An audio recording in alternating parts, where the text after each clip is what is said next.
Can everyone hear me? Okay.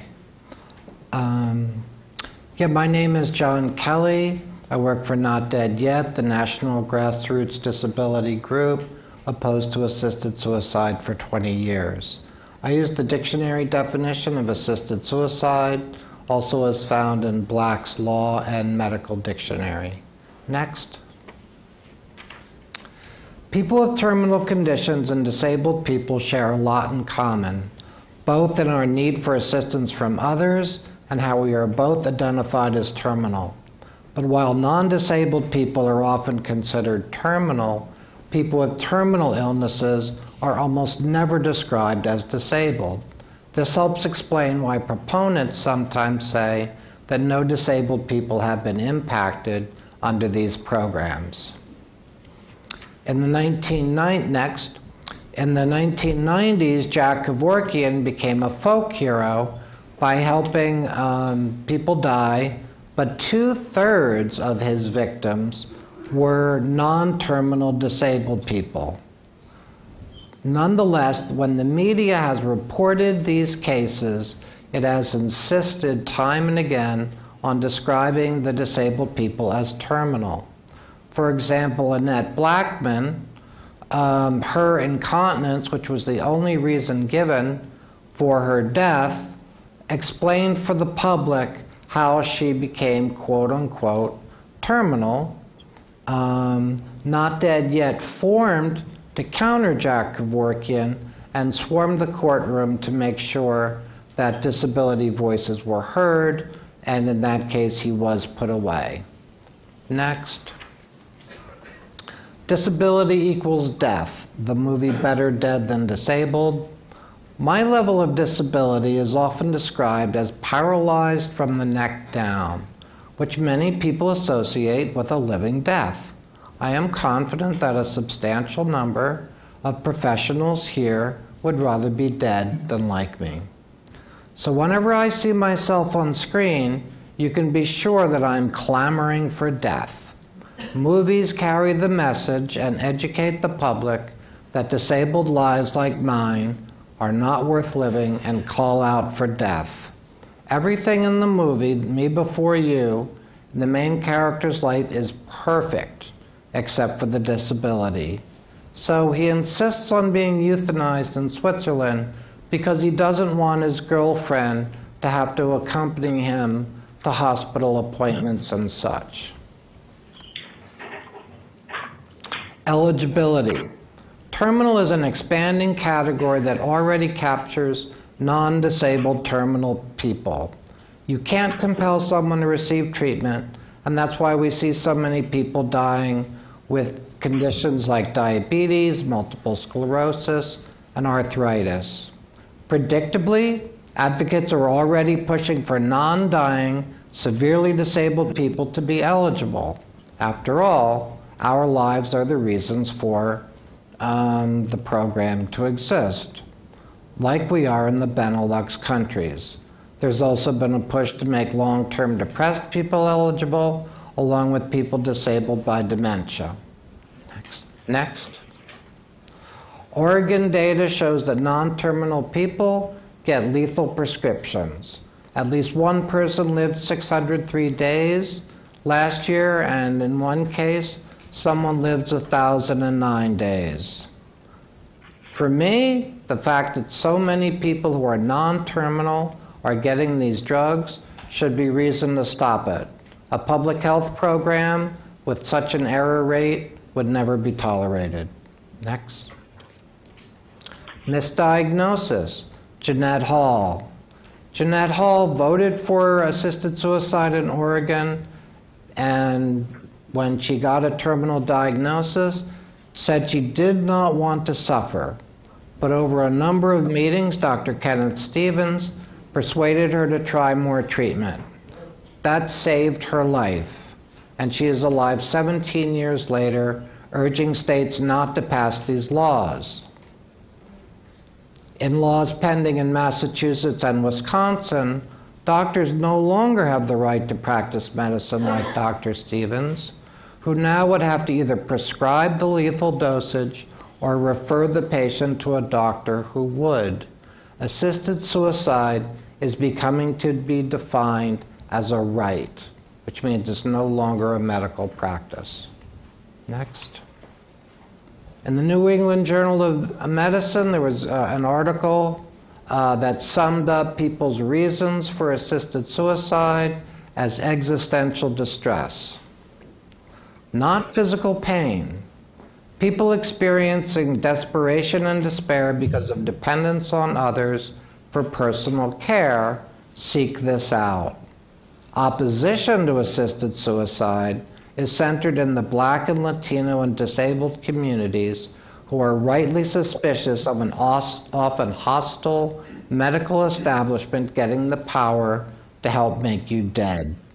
Blacks and Latinos oppose assisted suicide by more than 2 to 1.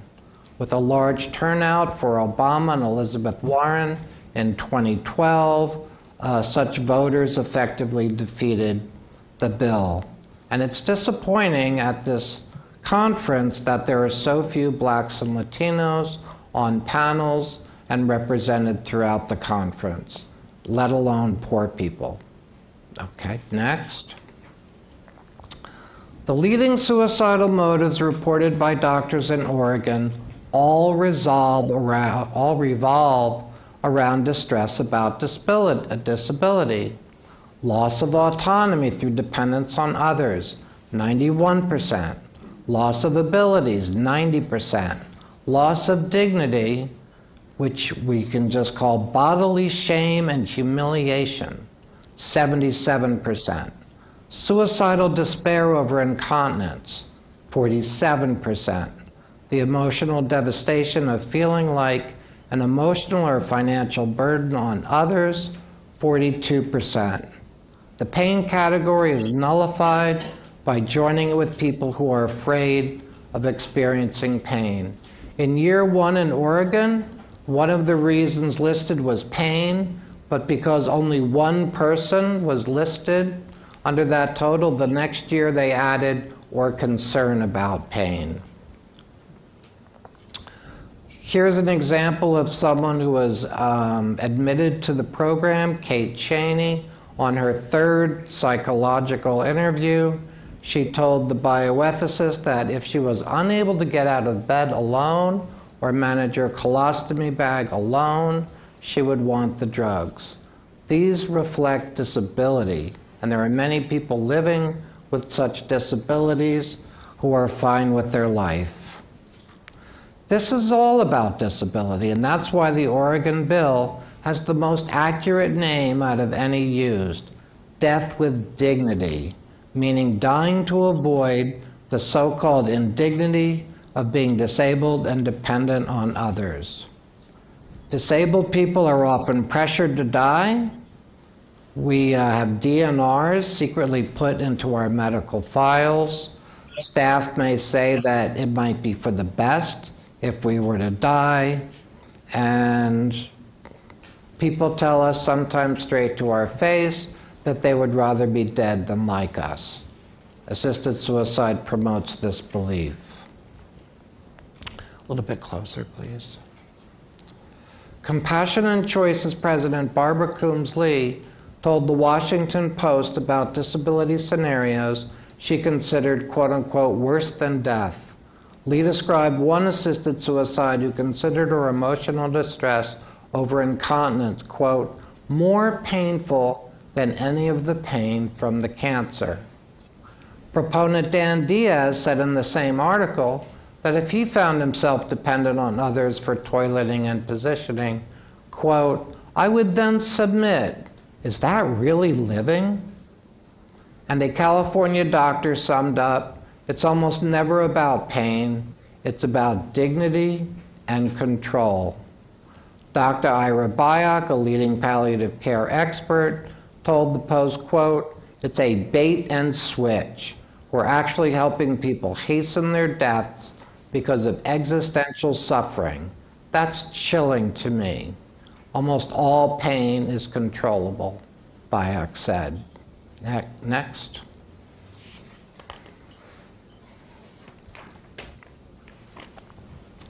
The economics of assisted suicide. It makes for a deadly combination with our broken, profit-driven U.S. healthcare system.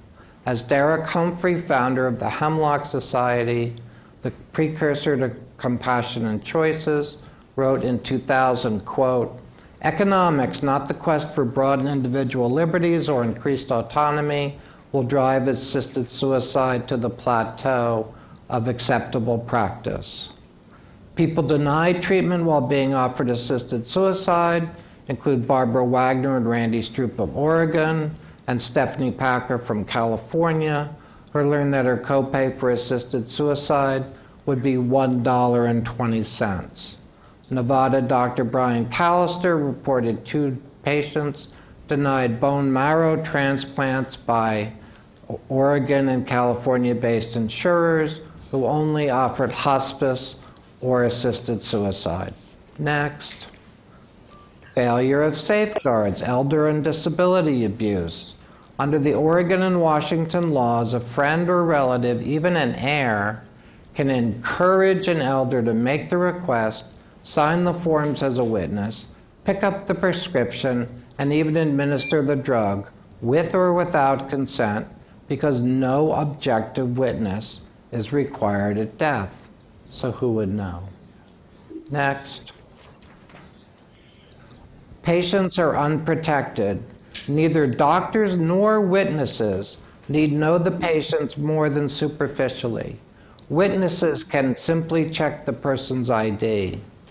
Doctors who decline to prescribe for medical reasons are not interviewed. And people can simply doctor shop until they find a prescriber. Some doctors have known their patients for 0 weeks, the median being only 13 weeks. Next. Violations of the law are not punished, as the Oregon Health Authority has no ability to investigate, nor any interest. When self-administer is defined in the statutes simply as ingest, we see that doctors and others are free to take direct action to make sure the person gets dead. The nurses in the Wendy Melcher case were successful in shielding themselves with the Death with Dignity statute, even though their actions had absolutely nothing to do with it. Neither nurse was ever charged, and Wendy's family did not find out the circumstances of her death until a reporter called 2 years later. And Wendy was a trans woman, and we have to look at the possibility of prejudice both in the action itself and the lack of follow-up. Without a witness at the death, we have no idea what happens. Of course, such a witness would be impossible to mandate because under the program, people have the right to die whenever they would like. Next.